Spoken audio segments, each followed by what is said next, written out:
और आज की 3 बड़ी खबरें आपको दिखा रहे हैं आपके टेलीविजन स्क्रीन पर, वो खबरें जो आज दिन भर सुर्खियां बटोरने वाली है। ये 3 तस्वीरें आपके सामने। प्रधानमंत्री नरेंद्र मोदी का जन्मदिन आज। जन्मदिन पर देश भर से उन्हें बधाइयां मिल रही हैं। देश भर में तमाम कार्यक्रमों का आयोजन। वहीं दूसरी तस्वीर, नई संसद भवन पर आज तिरंगा बुलंद किया गया है। आज ध्वजारोहण किया गया गज द्वार पर, ये उसकी तस्वीर। और तीसरी तस्वीर यशोभूमि से, ये कन्वेंशन सेंटर जिसका उद्घाटन प्रधानमंत्री मोदी करने वाले हैं, जिसमें तमाम बड़ी सुविधाएं मौजूद रहने वाली है और यहां पर कई कार्यक्रमों का आयोजन आराम से किया जा सकेगा। दिल्ली के द्वारका में यशोभूमि है जिसका उद्घाटन पीएम करने वाले हैं। तो ये 3 तस्वीरें आज बेहद खास है। प्रधानमंत्री मोदी के जन्मदिन के मौके पर आज किस तरीके से बीजेपी जश्न मना रही है, उसकी भी तस्वीरें हम आपको दिखाएंगे। जन्मदिन पर देश भर से उन्हें बधाइयां मिल रही हैं। देश भर में तमाम कार्यक्रमों का आयोजन बीजेपी ने किया है। प्रधानमंत्री नरेंद्र मोदी का जन्मदिन है और जन्मदिन पर देश भर से बधाइयां मिल रही हैं। इसके साथ ही करोड़ों की सौगात देश को आज प्रधानमंत्री मोदी देने वाले हैं। ये 5 तस्वीरें आपके टेलीविजन स्क्रीन पर, क्योंकि विश्व गुरु का आज है जन्मदिन और जन्मदिन के मौके पर शुभकामनाओं का दौर लगातार जारी है। प्रधानमंत्री मोदी को हर कोई ट्वीट कर शुभकामनाएं दे रहा है। इसके साथ ही जन्मदिन के मौके पर कई कार्यक्रम आज बीजेपी के द्वारा रखे गए हैं। अलग अलग जगहों में प्रधानमंत्री मोदी के जन्मदिन को लेकर के एक अलग क्रेज नजर आ रहा है। बच्चों ने भी आज के इस दिन को सेलिब्रेट किया है। वाराणसी में भी विशेष आरती का आयोजन किया गया है। तो बीजेपी की तरफ से ये पूरी तैयारी की गई है और आज इस दिन को नमोत्सव के तौर पर देखा जा रहा है। 2 ट्वीट्स हम आपको दिखा रहे हैं। पहला ट्वीट अनुराग ठाकुर का है जिसमें उन्होंने प्रधानमंत्री मोदी को आर्किटेक्ट ऑफ न्यू इंडिया कहा है, यानी नए भारत के नए शिल्पकार के तौर पर प्रधानमंत्री मोदी को क्यों जाना जा रहा है, इसका जिक्र इस ट्वीट में। वहीं दूसरी तस्वीर योगी आदित्यनाथ ने ट्वीट की है जिसमें उन्होंने शुभकामनाएं दी और कहा है the architect of new India. ये जो एक लेख अखबार में छपा है उसको ट्वीट करते हुए उन्होंने प्रधानमंत्री मोदी को शुभकामनाएं दी हैं। इसी बीच एक और बड़ी जानकारी, प्रधानमंत्री मोदी यशोभूमि का उद्घाटन करने वाले हैं। देश के सबसे बड़े कन्वेंशन सेंटर की सौगात पीएम आज देंगे। विश्वकर्मा योजना भी प्रधानमंत्री मोदी लॉन्च करने वाले हैं, जिससे एक बड़े वर्ग को साधने की कोशिश सरकार की तरफ से रहेगी, प्रधानमंत्री मोदी की तरफ से रहेगी। और G20 के मंच पे भी हमने देखा कैसे शिल्पकारों से उन्होंने मुलाकात की, क्योंकि भारत मंडपम को बनाने में शिल्पकारों का जो योगदान रहा उसको लेकर के बेहद कृतज्ञ प्रधानमंत्री मोदी नजर आए थे और G20 के समापन के बाद उनसे उनकी मुलाकात भी हुई। अब विश्वकर्मा योजना इसी को आगे बढ़ाते हुए लॉन्च किया जा रहा है, जिससे शिल्पकारों को कई मायनों में मदद मिलेगी।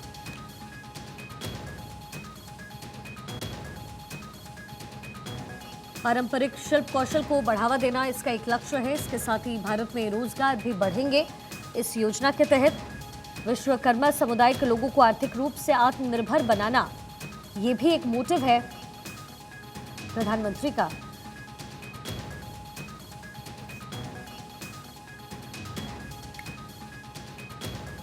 लगातार मेगा कवरेज भारत 24 आज के इस खास दिन पर कर रहा है। आनंद हमारे साथ दिल्ली से लाइव बने हुए हैं, प्रिया वाराणसी से हमारे साथ जुड़ी है, वहीं आदित्य नागर नए संसद भवन के बाहर इस वक्त हमारे साथ मौजूद हैं और समीर जी वरिष्ठ पत्रकार भी इस वक्त हमारे इस डिस्कशन का हिस्सा हैं। सबसे पहले मैं आपके पास आते हुए आनंद, मैं चाहूंगी कि यहाँ कन्वेंशन सेंटर का उद्घाटन होना है, क्या तस्वीरें फिलहाल आपको मिल रही है, क्या कुछ इसको लेकर के इन्फॉर्मेशन आपके पास? जी बिल्कुल, अगर शिखा बात करें इंडियन कन्वेंशन और एक्सपो सेंटर, मेरे पीछे आप देख रहे होंगे, यही वो एक्सपोजिशन सेंटर है जहां कुछ देर बाद प्रधानमंत्री नरेंद्र मोदी लगभग 11:30 के आसपास आएंगे और उसके बाद इसका इनॉग्रेशन करेंगे। और इसके साथ साथ आज की अगर बात करें, ये बेहद ही महत्वपूर्ण दिन है। आज प्रधानमंत्री नरेंद्र मोदी का जन्मदिन है और उसके साथ साथ सरकार और बीजेपी दोनों ही इसको अपने अनुरूप बनाएंगी। जैसे अगर बात करें सरकार की, सरकार आज एक बेहद ही बड़ी योजना जो विश्वकर्मा योजना है, जिसमें 13,000 करोड़ रुपए पर सरकार पिछले आने वाले जो 5 साल है उसमें लगाएगी। और मेनली टारगेट किया गया है उन बढ़इयों को, उन शिल्पकारों को जो देश का संस्कृति, धरोहर और तमाम वो चीज़ें सरोजते हैं, बनाते हैं, जो दिखाते हैं, उसको लेकर एक अगर बात करें सरकार, तो सरकार विश्वकर्मा योजना लेकर आ रही है। लेकिन अगर बात करें पार्टी की, तो पार्टी के सर्वोच्च नेताओं में से एक है प्रधानमंत्री नरेंद्र मोदी, जिसको लेकर पार्टी देश के कई हिस्सों में कथा पूजन से लेकर तमाम आयोजन किया जा रहा है। और अगर बात करें बीजेपी मुख्यालय में, कुछ देर पहले ही बीजेपी के राष्ट्रीय महासचिव दुष्यंत गौतम समेत कई नेताओं ने हवन पूजन किया और प्रधानमंत्री की दीर्घायु होने की कामनाएं की। और उसके साथ साथ अल्पसंख्यक मोर्चा बीजेपी का है, उसमें उसके राष्ट्रीय अध्यक्ष हैं या कहे उसके जो सर्वोच्च नेता हैं उसमें हैं जमाल सिद्दीकी, वो निज़ामुद्दीन दरगाह जाएंगे जहां वो तमाम पूजा करेंगे। उसके साथ साथ और भी ऐसे कई पूजा का आयोजन किया गया है। बीजेपी अपने सर्वोच्च नेता को लेकर लगातार कोशिश कर रही है कि उनके दीर्घायु के साथ साथ जनता को जोड़ा जा सके। यही कारण है कि बीजेपी एक सेवा पखवाड़ा जो कि प्रधानमंत्री नरेंद्र मोदी के जन्मदिन से आज से शुरू करेगी और उसको एक हफ्ते तक चलाएगी। तो उसको लेकर आप समझ सकते हैं सरकार अपनी तरह से कोशिश कर रही है। ठीक है, लगातार नजर आप बनाकर रखिएगा। प्रिया, आपके पास आते हुए वहां पर भव्य आरती जो होने वाली है उसको लेकर के क्या तैयारी और घाट पर इस वक्त क्या नजारा, क्या तस्वीरें दिख रही हैं? शिखा, इस वक्त हम काशी विश्वनाथ मंदिर परिसर पर ही मौजूद हैं और यहाँ पर क्योंकि भक्तों का तांता लगातार यहाँ पर देखने को मिल रहा है जो कि महादेव की पूजा अर्चना के लिए पहुँचे। और आज क्योंकि मौका बहुत खास, और देखिए प्रधानमंत्री हमेशा इस बात का जिक्र करते हैं कि बनारस अब बदल चुका है, जे भी काशी आए खुश होकर के जाए। लेकिन क्या ऐसा वास्तव में है, ये हम जानते हैं। कुछ लोग हमारे साथ मौजूद है। कहाँ से आए आप? हम दिल्ली से आए जी। कैसा लग रहा है? हाँ, बहुत अच्छा लग रहा है। दिल खुश हुआ? हाँ जी, बहुत दिल खुश हुआ जी। हम तो दोबारा आए हैं जी। हाँ जी, पहले कब आई थी? 1 साल पहले आए थे जी। अच्छा, आपको कैसा लग रहा है? बहुत अच्छा लग रहा है हमें। अच्छा, आज प्रधानमंत्री का जन्मदिन भी है, क्या कहेंगे? हम उन्हें उनकी अच्छी कामना के लिए ही आए। उनका दीर्घायु हो, उनका स्वास्थ्य अच्छा बना रहे। उन्होंने देश के लिए बहुत कुछ किया है। ये अभी देश में अमृत काल चल रहा है इस समय, हम उन्हीं की कामना के लिए आए हैं। हम प्रधानमंत्री नरेंद्र मोदी जी के जन्मदिन की हार्दिक शुभकामनाओं के लिए आए। उनकी लंबी उम्र हो और हमारे देश के लिए ऐसे अच्छा काम करते रहे। हम उनकी लंबी आयु के लिए प्रार्थना करने आए हैं दिल्ली से, छाड़ा से। तो ये लोग दिल्ली से यहाँ पर आए हैं पूजा अर्चना करने के लिए, प्रधानमंत्री की लंबी आयु की कामना कर रहे हैं। आप क्या कहेंगे? हम बस यही कहेंगे जी, हमारे प्रधानमंत्री हैं, उनको लंबी से लंबी दीर्घायु मिले और हम ऐसे ही, इन्होंने हमें एक बहुत अच्छा ये काशी विश्वनाथ में है ना दर्शन कराने के लिए बहुत अच्छे से वो चीज़ें प्रोवाइड करी है। तो ये हम उनको कहेंगे थैंक यू सो मच कि हमें इतनी अच्छी सिक्योरिटी प्रोवाइड करने के लिए। Thank you. मंदिर में आपने दर्शन किया? नहीं, बस हम मंदिर दर्शन करने के लिए ही जा रहे हैं। घाट घूमे? नहीं, बस घाट भी बस मंदिर दर्शन के बाद। तो देखिए लोगों के अंदर कैसा उत्साह है, क्या क्रेज है, और बनारस में होना ही अपने आप में एक खुशी का पल होता है। प्रिया, लगातार बने रहिएगा। अदिति हमारे पॉलिटिकल एडिटर हमारे साथ जुड़ी हुई हैं। अदिति, अब आपके पास आते हुए विश्वकर्मा योजना की शुरुआत की जा रही है। जाहिर तौर पर प्रधानमंत्री मोदी का फोकस भी यही रहता है कि जिन लोगों ने काम किया उसकी सराहना की जाए और कैसे कल्चर को ऊपर किया जाए। लेकिन इन सबसे ऊपर 2024 का आम चुनाव सामने है और ऐसे में हर एक पॉलिटिकल पार्टी ओबीसी वर्ग को साधने की कोशिश कर रही है। क्या आपको लगता है कि विश्वकर्मा योजना के तहत भी ये पूरा एक मास्टर प्लान तैयार किया गया है बीजेपी की तरफ से?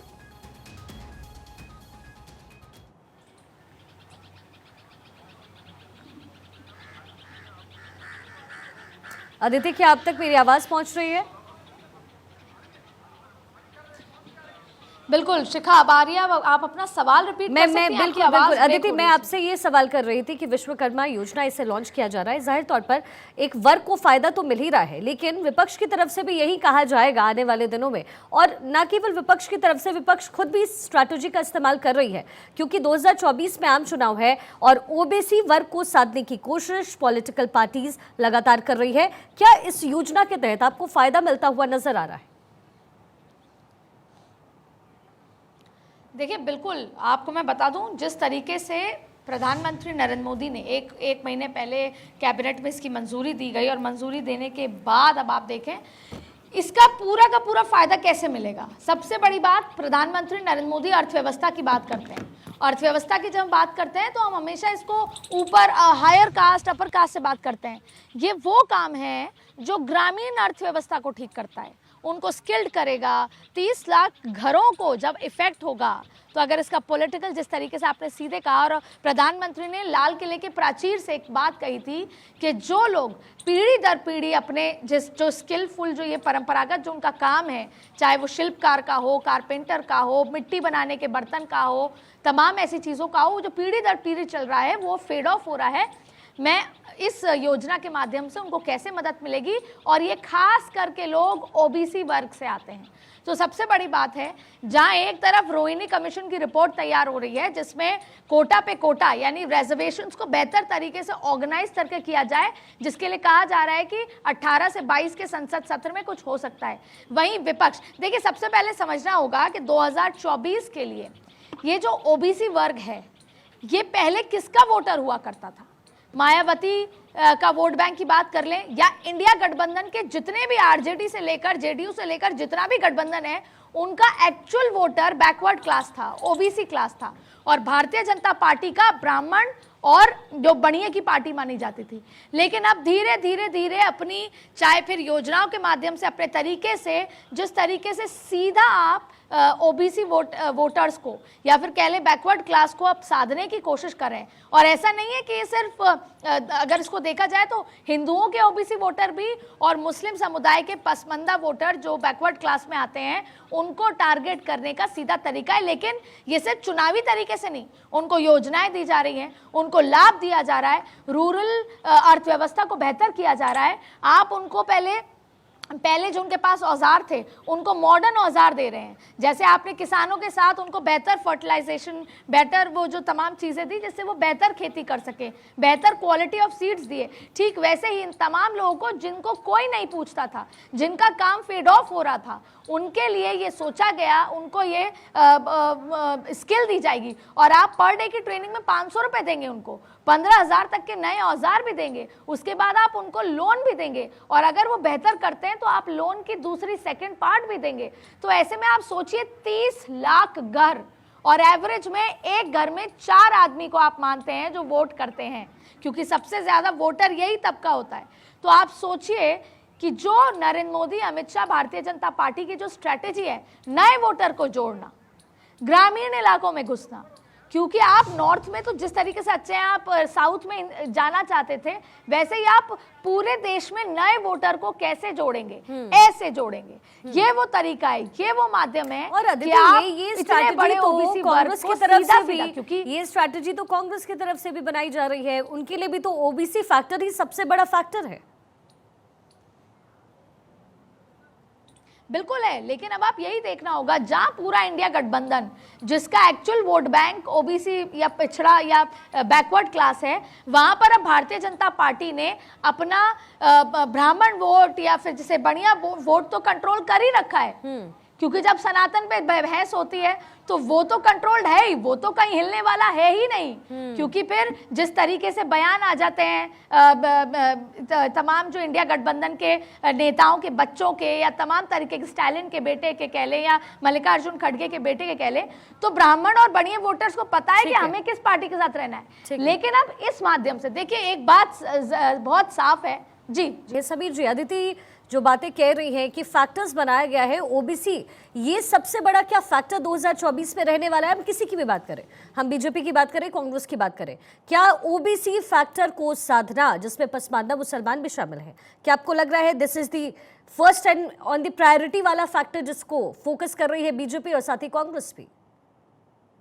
देखिए, सिर्फ लोकसभा चुनाव की बात नहीं कर रहा हूं मैं। आप देखिए, आने वाले मध्य प्रदेश के विधानसभा चुनाव है, राजस्थान के विधानसभा चुनाव है और छत्तीसगढ़ के विधानसभा चुनाव है।